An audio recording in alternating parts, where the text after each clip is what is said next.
दोस्तों, दिल्ली और मिल्कीपुर दोनों जगहों पर आज चुनाव प्रचार खत्म हो गया है। दोनों जगहों पर भाजपा को हिंदुओं का ही वोट चाहिए, लेकिन कुंभ में मारे गए हिंदू सनातनियों को भाजपा ने संसद में श्रद्धांजलि तक नहीं दी। इवन भाजपा सरकार ने कितने हिंदू सनातनी श्रद्धालु मारे गए इसकी संख्या तक नहीं बताई। बांग्लादेश के हिंदुओं के लिए गोदी मीडिया से लेकर भाजपा तक सब अपनी चूड़ियां तोड़ते हैं, लेकिन अपने देश का हिंदू अपनी ही सरकार में मारा गया उसके सही आंकड़े तक नहीं बता पा रहे हैं ये लोग। हिंदुओं के साथ ऐसी क्रूरता के बाद भी दिल्ली और मिल्कीपुर में भाजपा को वोट हिंदुओं का ही चाहिए। और सुनिए दोस्तों, ये तस्वीर देखिए जरा। देश के उपराष्ट्रपति गंगा नहाने के लिए कुंभ गए हैं। योगी आदित्यनाथ उनको रिसीव करने के लिए पहुंचे हैं। दोनों की शक्लें देखिए जरा। क्या आपको देखकर जरा सा भी लगता है कि इनको कुंभ में मारे गए लोगों के लिए कोई पछतावा है, किसी तरह का कोई दुख है? जबकि कुंभ में मारे गए दर्जनों लोगों की मौत के जिम्मेदार योगी हैं। किसी को कोई मतलब नहीं है। योगी ने जो आंसू उस दिन बहाए, अखिलेश यादव ने कहा कि वो एक्टिंग थी। जो रिकॉर्डिंग कर करके अपने आंसू बहा करके झूठा प्रचार कराते हो, अभी जानकारी आपको मिलेगी। किसी ने रिकॉर्डिंग की थी अपने रोने की, वो एक रिकॉर्डिंग में ज्यादा रो दिए। उन्होंने कहा ये रिकॉर्डिंग खराब हो गई है, रिकॉर्डिंग बदलो।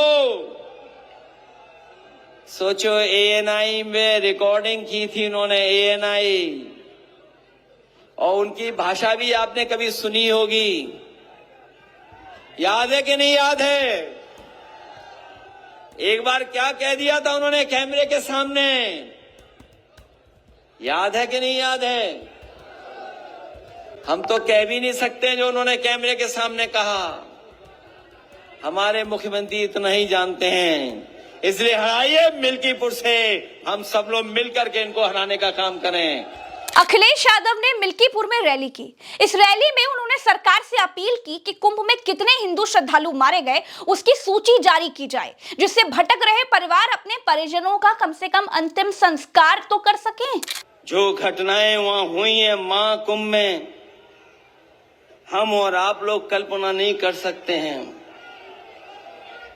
हम लोग कल्पना नहीं कर सकते हैं।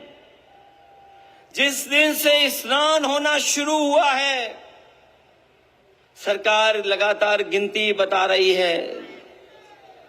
कभी कहती है कि इतने करोड़ लोगों ने स्नान कर लिया है, कभी आंकड़े देती है कि इतने करोड़, 30 करोड़ से ज्यादा लोग स्नान कर चुके हैं।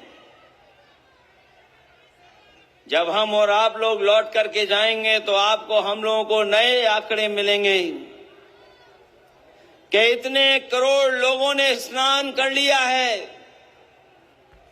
जो करोड़ों के आंकड़े दे रहे हैं, और मैंने सुना था उनका भाषण, अयोध्या में भी 16 करोड़ लोग आ चुके हैं, दर्शन कर चुके हैं।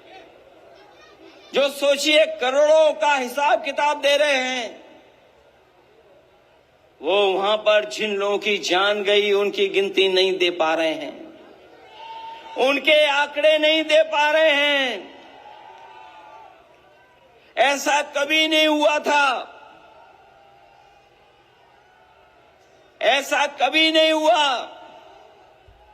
और जब कभी भी हुआ है तो उस समय की सरकारों ने स्वीकार किया है। ये पहले मुख्यमंत्री हैं जो सच्चाई को स्वीकार नहीं कर रहे हैं कि कम से कम जो लोगों की जान गई है उनके कम से कम आंकड़े सही दे दो, अगर आप सत्य बोलते हैं, अगर सत्य के रास्ते पर हैं। कभी आप कल्पना कर सकते हो जो करोड़ों गिन ले रहे हैं, उन्हें 17 घंटे लगे सच बोलने पर, गिनती बताने पर, और जो अभी 30 की गिनती दी है वो गिनती सही नहीं है।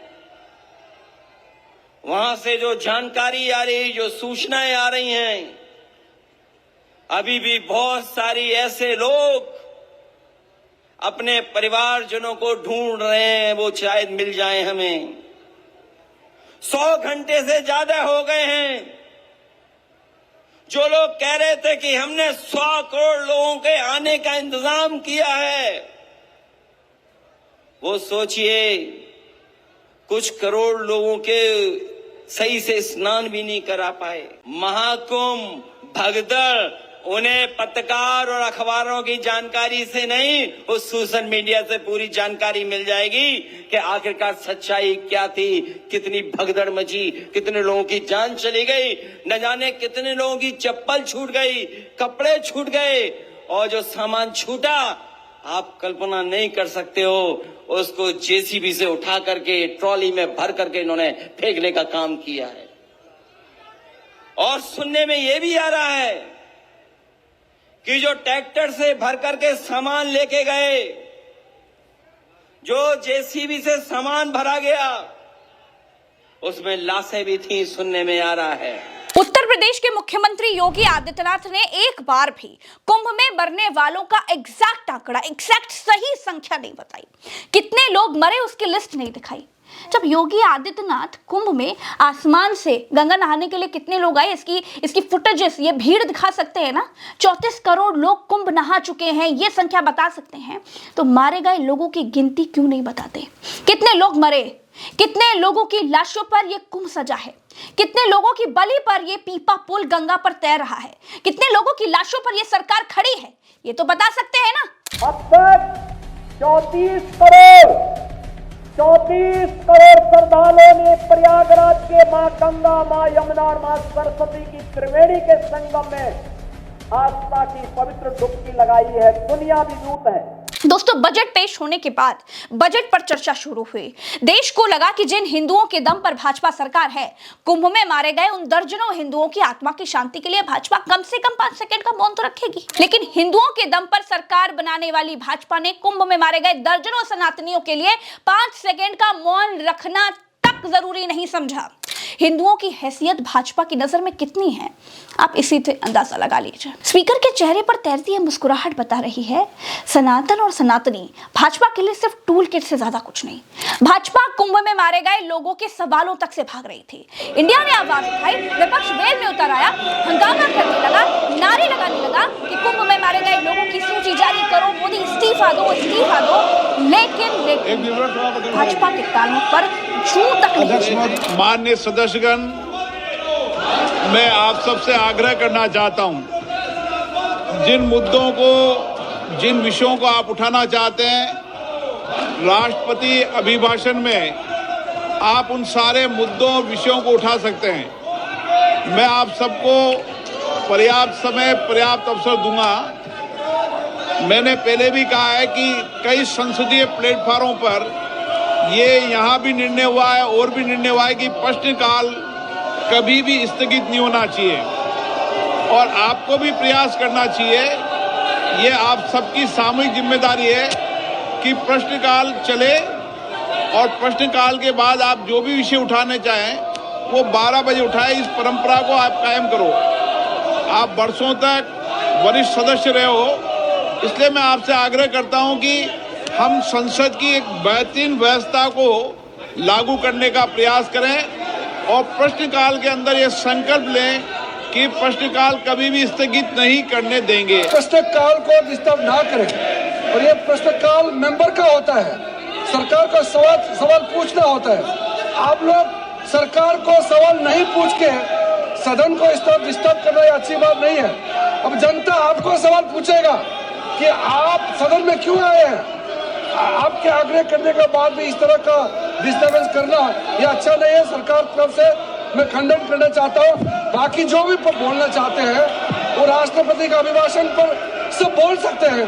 ये पहला दिन इस तरह का ये नजर यहाँ पे जो अपोजिशन मेंबर्स ने जो हरकत किया है ये ठीक नहीं है। मैं सर इसका खंडन करता हूँ। दोस्तों, भाजपा ने लोकसभा में कार्रवाई शुरू होते ही आंध्र प्रदेश में राष्ट्रीय कोष के अंतर्गत परियोजनाओं पर चर्चा शुरू की। अब आप बताइए, चर्चा होनी किस पर चाहिए थी? चर्चा तो इस पर होनी चाहिए था ना कि कुंभ में मारे गए लोगों की सूची सरकार क्यों नहीं जारी कर रही है, सरकार क्यों नहीं बता रही है कि कुंभ में कितनी जगहों पर भगदड़ हुई। चर्चा तो इस पर होनी चाहिए थी ना कि जब कुंभ में 100 करोड़ लोगों के आने की व्यवस्था थी, 40 करोड़ लोग आ रहे थे, तो फिर 7 करोड़ लोगों की भीड़ को सरकार आखिर क्यों नहीं संभाल पाई?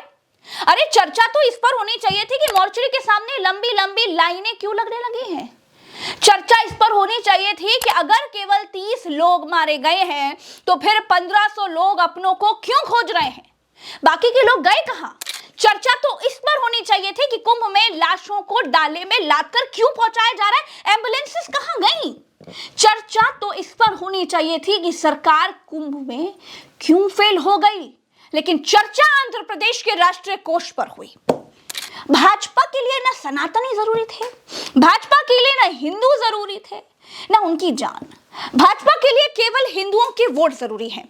दर्जनों लोग मारे गए हैं, दर्जनों अपनों को खोज रहे हैं, दर्जनों राशन की तरह पोस्टमार्टम हाउस के बाहर अपने लोगों की लाश लेने के लिए लाइन लगाए खड़े हैं। लेकिन योगी इस बात पर फूलकर गुब्बारा हुए जा रहे हैं कि उन्होंने 34 करोड़ लोगों को कुंभ में बुला लिया। 34 करोड़ की गिनती योगी के पास है, लेकिन 34 मारे गए, 54 मारे गए, 400 मारे गए, इसकी जानकारी योगी के पास नहीं है। ये 34 करोड़ तो गिन ले रहे हैं, लेकिन लाशों की गिनती कितनी है उसे बताने में इनको लज्जा आ रही है।